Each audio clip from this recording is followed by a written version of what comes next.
listened to books on CD when she was sent upstairs to rest. When I was little, there was no such thing as an audiobook. Yet we did have some picture books that came accompanied by little 45 RPM recordings, the story read aloud. Oddly, even though I loved these and listened to many of them over and over, I don't remember any of the stories, just the directions that came with the book and record set. Each record began with a voice explaining that there would be a chime periodically, which was the signal to turn the page. Until we heard that sound, we could absorb the pictures or study the words while we listened, knowing that we were on the same page as the disembodied adult who was reading to us. When we heard the sound, we should move on. However, every single time the chime sounded, instead of trusting us to follow the directions, a smooth, professional voice interrupted and said, "Turn the page." Those are the only words I remember.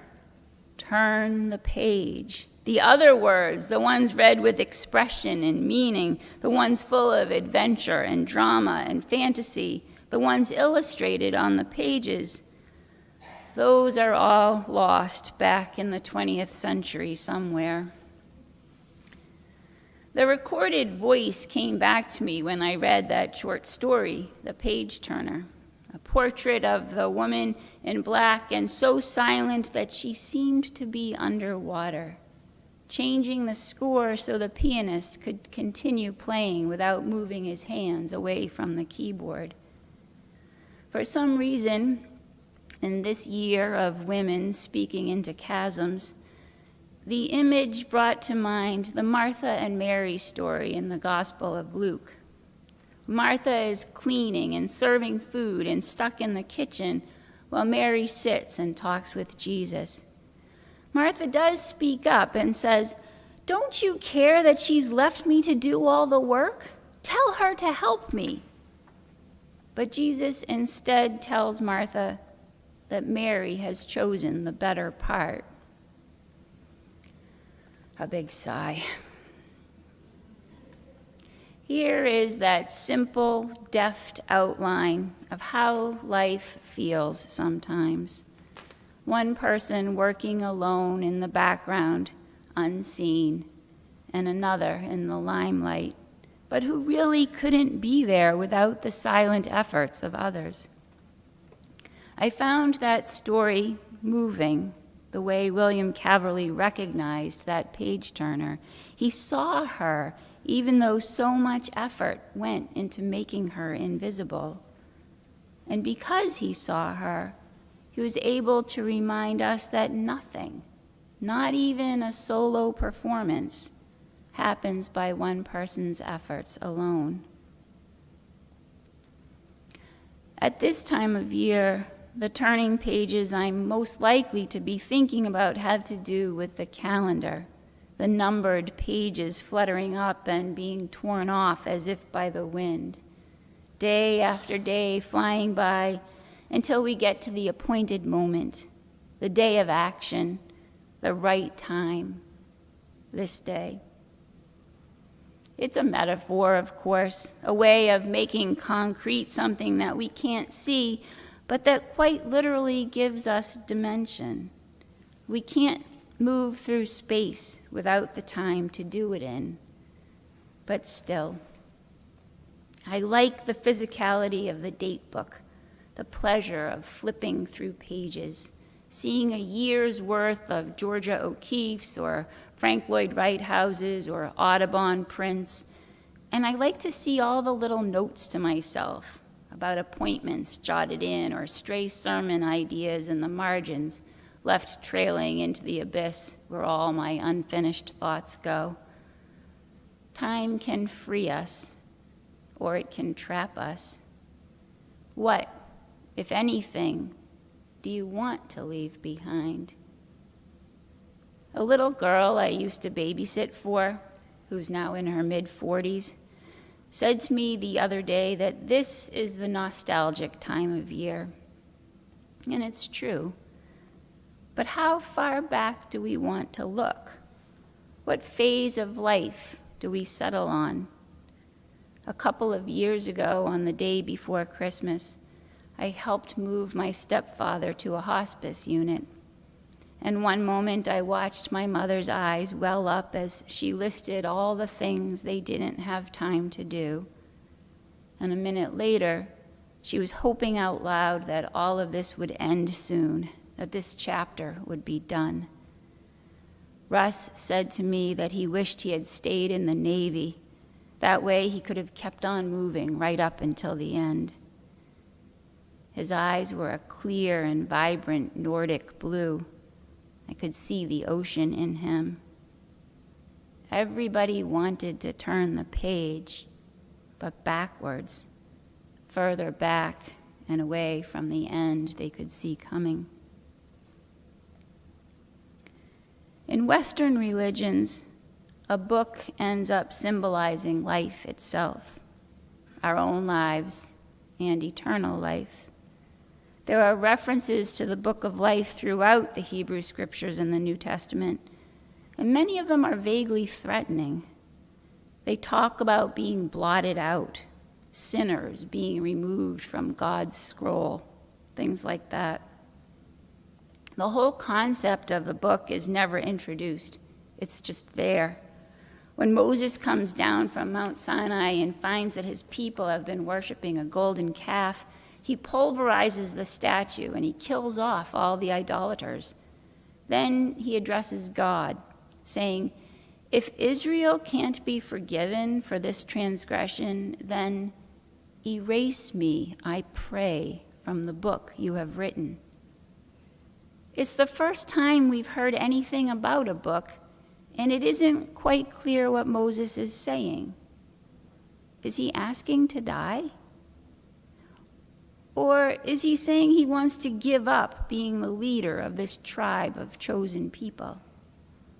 We don't know, and the purpose of the book never really gets addressed. Yet the Jewish New Year begins by opening the book in which God records the names of the people destined for heaven, and a prayer that our names be inscribed in the book of life. Christians transformed the annual ritual of opening the book into a final day of judgment in which God opens the ledger and sends the righteous one way, while the not-so-perfect people are pointed in another direction. Muslims, too, have a judgment day, but instead of portraying Allah with the book, it's each individual who carries his or her own book of deeds. Every single one of us is an author with a personal accounting of every act, for good or ill. I do not find this book of life very appealing. It seems to skip over the stories and head right up to judgment and destiny, rather than explore our regular everyday lives, which is what I, at least, want some help with. I need a guide today more than a sentinel at the gates of heaven, checking to see if I should be allowed in or not. Last spring, I retired from my ministry position, which meant that after a lifetime of attending evening meetings, I suddenly found that I had 3 or 4 hours of free time every night. I will confess that I have not used this extra new time to do anything useful at all. Instead, I've discovered the joys of Netflix. Some of you have too. In particular, I found a show called The Good Place, a funny, fast-paced show about the afterlife. The Good Place is nominally about heaven and what happens after we die. It's not a specifically religious story, but it does explore the whole idea of being judged by our deeds throughout life, and therefore being sent to either heaven or hell, based upon the number of points we've earned. The show pretends to be simplistic, and maybe even seems superficial at first. The episodes are cute and very short, and even if you don't feel like you're necessarily getting anything out of watching, it isn't annoying or painful either. It's a little escape from awareness of someone's Twitter feed or the daily headlines. But then suddenly it becomes clear that despite the format and the laughter, we've been dropped into a rigorous course on existentialism and ethics. What might it mean to make the choice to replace church meetings with watching a TV show, only to discover that the show is subtly asking me to analyze the choices we make? Not only that, but the show keeps reviving some of the central questions in Unitarian Universalist theology. If there's no threat of damnation, would you be good for goodness sake? All throughout the 19th century, Universalists were barred from attending YMCA programs. They weren't allowed to serve on juries because it was assumed that anyone who didn't believe in hell fundamentally lacked morality. It was not possible for people to be good and behave ethically if their eternal life in heaven was a given. So do we really only work at being good in order to get into heaven? Or to come at this from the other side, if you know you are not going to heaven, would you be good anyway? There used to be an adult education curriculum dating from the days before sexist language was addressed called Man the Meaning Maker. The premise, like that of the television show, is that we can never truly know what's good or bad, or right or wrong, but we still have to take responsibility for the choices we make. So without revealing anything much about the television show, the writers do keep turning back the page to try again, to see if making a different choice here or there would alter a character's destiny. We never fully understand the setting we're in or all the forces at play in the world we inhabit, even when we think we know exactly where we are. And so the question becomes one of possibilities, not just about our individual behavior and our decisions, but about what makes a place heaven or hell. How can we tell the difference between good and bad places? They're not always what we might assume, or even what we might feel while we're in them. Over and over again, the good place asks us the same question. What does it take to be a good person? And what makes us want to behave ethically? And it points to love as the answer. Not love as an abstract ideal, not love between partners or parent and child, but simply love for the people we're sharing the world with, our neighbors, our coworkers, the people who are driving on the same streets or riding the same buses with. It's a communal understanding of salvation. Despite the premise of assigning points to every action and tallying up our final scores, there is no good place for individuals. Nothing and no one stands alone. About 100 years ago, Upton Sinclair, a socialist most famous for The Jungle, his book about the meatpacking industry, wrote this very odd self-help book, which essentially revealed his version of utopia. Called The Book of Life, it was meant to be a serious, comprehensive guide to living well. He told us what to eat, the right amount of exercise, and of course, the right ways to behave. I like the index better than the book. It offers a weird kind of poetry. Rice, Rockefeller, Roosevelt, rugs, rupture, Sophocles, sore throat, surgery, survival. The combinations are moving somehow.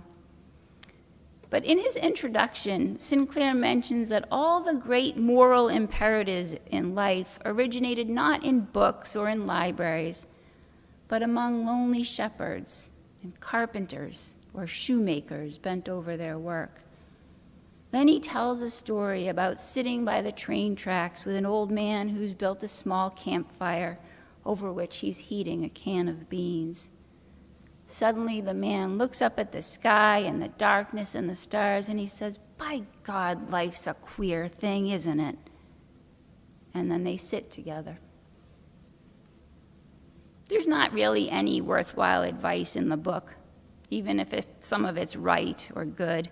It isn't what anyone wants when we ask how we are to live in this world. We want companions who are as stunned and mystified as we are. We want someone to share in our stories, someone to walk through the wilderness with us. Joseph Campbell once wrote that a lot of what we want from religion is mystery, not answers. We want a feeling that things can change, that our lives are not all mapped out, that the meaning is not inevitable. But of course, mystery is not something that comes through expecting it. We can't read a book of advice or even go to church believing we will be handed a mystery. Instead, we have to yield everything we've been programmed to do. What are the stories that spin out night after night in our heads, forcing us to act as though all of life were scripted? Why do we so often seem to embrace the idea of judgment even when we're praying for release from it? I think again of Martha working away in the kitchen, wishing Jesus would somehow make Mary come help her. I wonder why she couldn't simply leave the kitchen, leave the work undone, leave the expectations, and just do what she felt like doing, opening herself to the fullness of life with all of its contradictions and messiness. Many of the Psalms that mention the book of life are beautifully human and don't sound at all like judgment. Instead, David complains directly to God about what gets recorded. You tell of my wanderings, and you've collected my tears and put them in a bottle. Should not they also be recorded in your book? Doesn't our suffering and sadness count just as much as any pain we might have caused others? Doesn't what happens to us matter as much as what we've done? Eventually, David says yes. He stops depicting God as a kind of celestial fact checker and instead finds understanding, a comforting presence that makes him feel fully known. Thou hast searched me and known me, aware of when I will sit down and when I will rise.